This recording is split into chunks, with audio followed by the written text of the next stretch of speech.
Good morning, hello transport nerds, welcome back to Talking Planning. I am down in Sydney and today I am on board a Waratah train and I thought it was time to start doing a review of one of these, so let's get to it.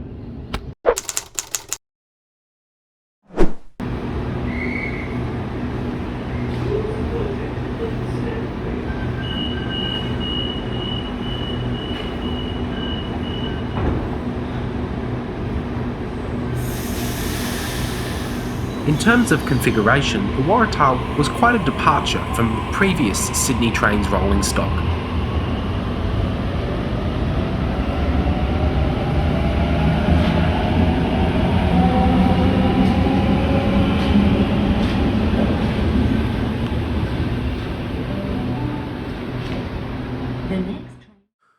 Most Sydney double-decker trains have been arranged in 4-car units for quite some time, and when additional capacity was needed, they were simply coupled together to form the now standard 8-car layout. The exception to the rule were the 2-car K-set operations that replaced U-sets on Gosford to Newcastle services between 1996 and 2013. When the order was placed for the Waratahs, many drivers, guards and unions had concerns about the visibility of the platform when operating an 8-car train. When 2 trains are coupled together, there's a central guards compartment. However, the 8-car layout means that guards are located at each end of the train. These concerns were partly addressed by adding additional CCTV cameras on the outside, which helped to improve visibility.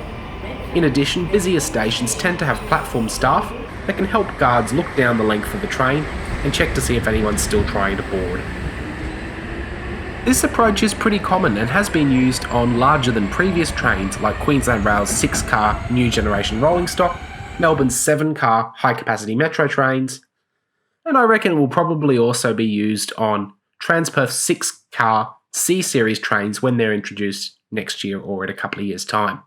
Back to the Waratah, the interior is quite similar to the Millennium and Oscar trains that preceded it, with only minor stylistic changes. The seats are trimmed in the same fabric and are of similar design. Sure, the interior destination signs are easier to read than those fitted to the Millennium.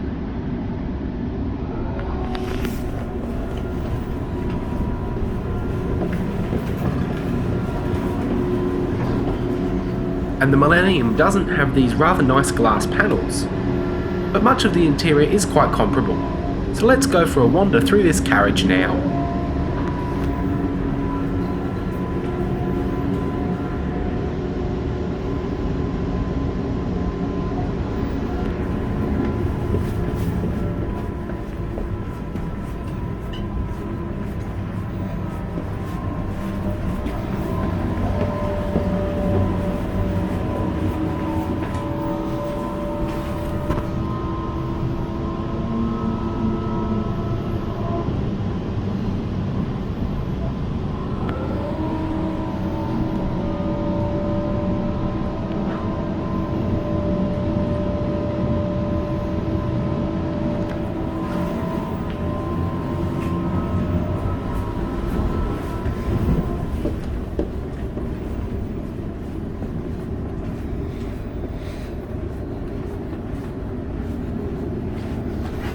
I'm also pleased to report that these seats are reversible.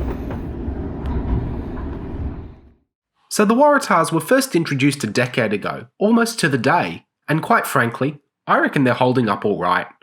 The first Waratah to be introduced, A3, didn't get such a sparkling review, and at the time it was actually rejected by City Rail, who was still operating then, for defects. Fortunately, these were corrected, and the Waratah has now become ubiquitous with Sydney train travel. So it actually took me quite a long time to catch my first Waratah train, as there was a period there for quite a few years where I didn't even go to Sydney. And that pretty much coincided with the rollout of the Waratah. So my first ride on board one was actually in 2016. The Waratah has been delivered in massive numbers, and there are 78 Waratah A sets, each consisting of 8 cars, and that is still Australia's largest ever rolling stock order.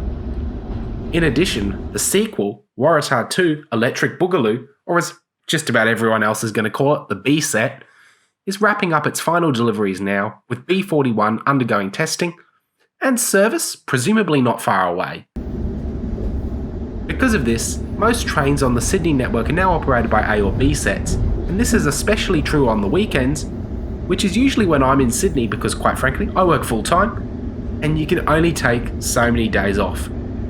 Fortunately, there are still plenty of K sets operating during the week, and I did actually manage to review one a couple of months back, which you should go and check out after watching this video. But since we're now making our way through towards Flemington, it's time to peer through the window and have a look at the maintenance centre.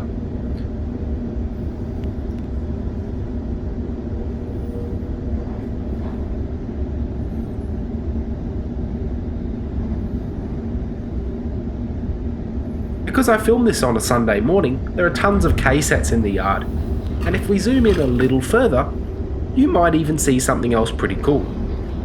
This was filmed over the Easter long weekend, so that C-set may no longer be there by the time this video reaches your eyeballs. While we're making our way further out of town, let's check out the Vestibule.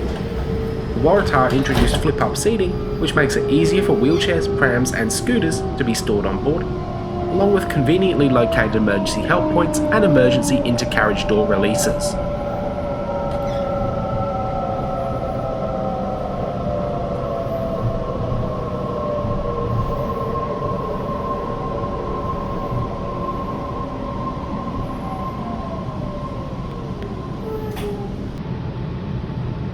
The Waratah also has hand grips for passengers standing in the vestibule, and I'll let you make up your own mind about the design decisions of those in your own time. Let's just say, when I saw them dangling up there above, I looked twice.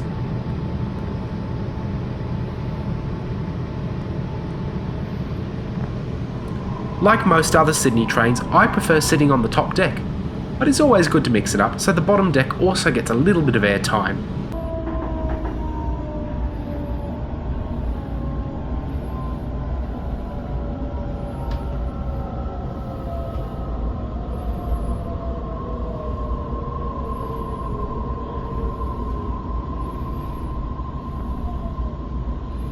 And that's enough. Back up top, you get the same 3-2 seating, and as we depart Granville station, my favourite Sydney train pops into view. Sadly, it's only a passing glimpse, but if you like the Tangara as much as I do, you should definitely check out my review on it. Granville was also where Australia's worst rail disaster occurred in 1977. And unfortunately, this was a very tragic event that claimed the lives of 84 people and injured over 200. But as with many of these sorts of tragic events, the lessons learned have helped improve safety, training, and often they really reinforce the importance of maintenance. Postponed maintenance is something we'll discuss a little further because it has major implications on safety and network performance. And perhaps the most pertinent example of this was the New York subway in the 70s and 80s. Broken signals, smashed windows, widespread graffiti, and unserviceable trains were a daily reality. A good example was also the Franklin Avenue shuttle, which came very close to permanent closure, and in fact some platforms were blocked off because they had been burnt down or collapsed. It was quite common for the line to be closed over the winter due to fear of derailing trains. The MTA actually considered closing the line, but nearly 20 years of community action and lobbying, the line finally got refurbished, and that required a track closure from July 1998 through till October 1999. Think about that the next time you complain about weekend rail replacement buses. Fortunately, most cities have learnt these dangers now and take preventative maintenance seriously, and in the case of the Franklin Avenue shuttle in New York, it's ended up becoming their most punctual train with 99.7% reliability. Further, modern trains are being designed with lots of nice amenities, and they really are putting more effort into their design than ever before. And as we near Parramatta, it's really important for me to point all of that. I think that frosted glass is a classy addition and it livens up an otherwise plain interior. As you might have guessed, this review was filmed across a couple of journeys, because if you looked closely at my intro, you might have noticed Olympic Park Station in the background, and that carriage walkthrough was filmed on a T7 service as well. So on that note, let's pop back to Olympic Park and finish today's review with the Waratah arriving onto the platforms.